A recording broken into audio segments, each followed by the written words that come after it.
Upcoming bounty hunter changes. Okay, here it is. This is what we were waiting for. The dark bow speckle attack with the bounty hunter parentheses increased special attack energy from 45 to 55. I think that this is good. I think a lot of people were getting smited. A lot of new players were getting dicked on by the D-bow throwing axe combo because you can hit over 100, 120 stacks and smite people by doing dark bow hit, throwing axe, and then dark bow spec, throwing axe. So I feel like a lot of people were getting smited because the Arcania spellbook, smite, all that. It's probably going to be better for new players as well. So this is really good because I did find it a little bit overpowered. Yeah. Dragon Mace Bounty Hunter. Reduce special attack energy from 25% to 15%. Wow, that's interesting. I mean, it's still, you know, kind of ass compared to every other KO weapon. But I could see people maybe wanting to use it now because it's 15%. Maybe bring it on the side. When you double spec with Void Raker, you just randomly demacer and hit like a 57. I could see that. Yeah, I mean, Dragon Mace is not expensive. Morrigan Throwing Axe Bounty Hunter. Buff special attack to have 150% accuracy increase. Special attack damage from 20% to 120% to 50% to 150% of your max hit. A bunch of math there, but all I know is that it's getting a buff. And I don't know about Slight, it might be a lot of buff. I mean, I don't see nobody using Morrigan Throwing Axe or Javelin and the Bounty Hunter ever. So it's accuracy plus damage now. We might be seeing that a little bit more now. Morrigan Javelin, buff special attack to have 150% accuracy. The bleed damage from the special attack will occur every tick instead of every 3 ticks.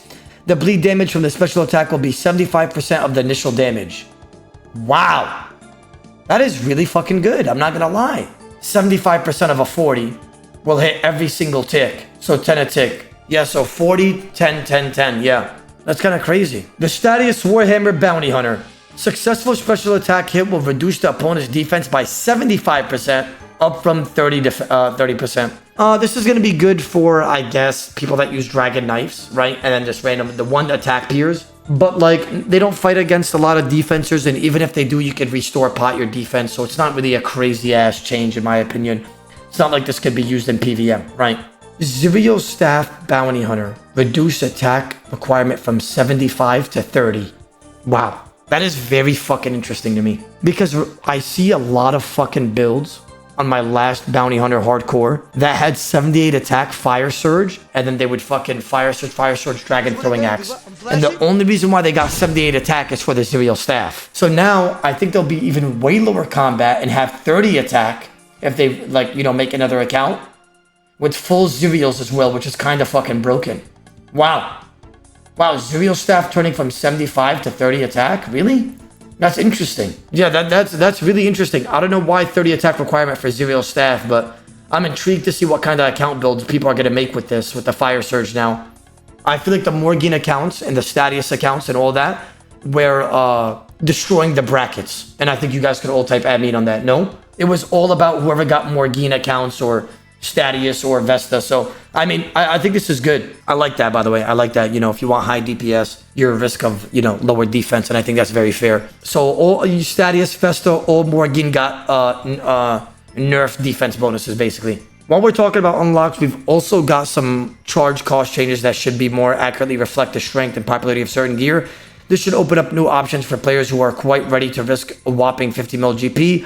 While it's fine for the likes of Vesta Longsword Bounty Hunter to be expensive, it's difficult to justify the same cost for other weapon options, so I'll be making the following changes. Vesta Spear, 5 mil. Statius Warhammer, 10 mil. Wow. Actually, if this gets imported and I'm still doing the series, I could buy a Statius Warhammer and use that over Berserker Necklace and Abi Maul and get a bigger max hit, because 10 mil GP is not that far off to get. 50 mil was something that I wasn't going to get because I think it's too much time.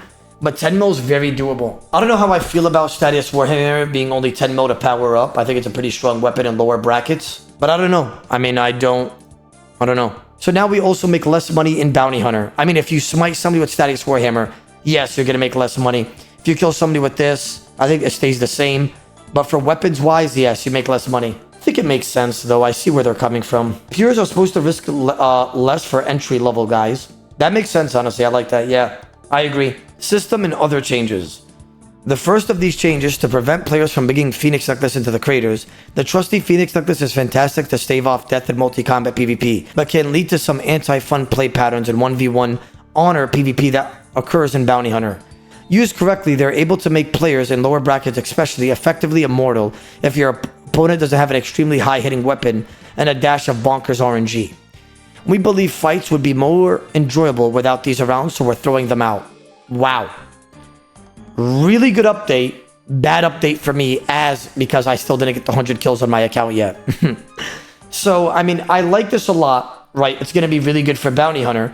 But this is kind of unfortunate for me because I use it during the series because I make sure that I don't die. I got to get the 100 kills quickly before they implement this. We're also doubling the rate at which players gain EP when they have a target and a minimum risk of 50 gold.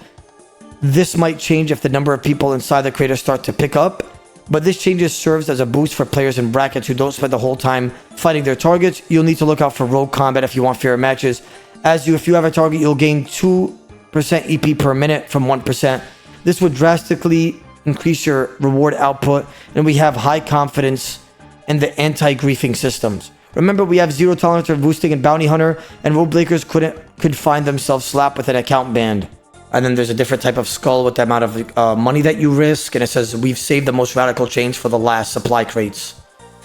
Not to be confused with bounty crates and supply crates are something you'll be able to put together in the lobby by stuffing 8 blighted mantas or anglerfish, 1 blighted restore, 2 blighted karambwan, 1 KGP into a crate. You could use noted items to make a bunch of crates, and you'll be able to bring 2 into the crater with you. You'll be able to open these careful packages while in combat inside the crater to extend fights. I agree. Chat, how do you guys feel about this? A crate that you could click in your envy that could give you like 8 mantas, 2 karambwans. I think all my PvPers in the chat, we've all been there where you're fighting a guy that has like a similar build as you, but he's like up 300 damage and you didn't even get to spec yet. I feel like it would be kind of nice to be like, oh, I could get 8 food by clicking this crate and just wanting to spec before I go. I don't find it a bad thing. I mean, it's kind of nice. I mean, I don't see why this would break meta or anything. This makes people just stay longer in fights. I think the light barrier can be utilized more with this as well, right? So let's say that you spec twice right off the bat, and then you have like 5 crates in your inventory, and then you just fucking wait till you get 100% again, and the guy doesn't know, and you just venge and double void waker spec again.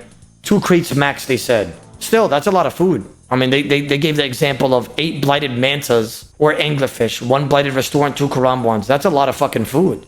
That's a full inventory again. I'm so fucking mad though. They didn't mention the bounty crates. You know, the bounty crates that drop after you kill somebody? The way the system is now, if I'm not mistaken, is that the more you die, the higher tier bounty hunter crates you get on your next kills. But if you don't die and you risk a decent amount of GP, you get like tier 1, tier 1, tier 2, tier 1, tier 1, tier 1, tier 2. Rarely you'll get tier 2. I feel like they should have definitely imported that here, like a change for that. It's whatever, I guess, but that's kind of weird. Based off these new changes, if I wanted to make a new account, what would you recommend? A 50 attack PR as fast as possible. Yeah, those accounts are very easy to make, and then you can morph it to whatever you want to if you get bored. They're saying that Rathmore is going to be heading back underground for now. Interesting.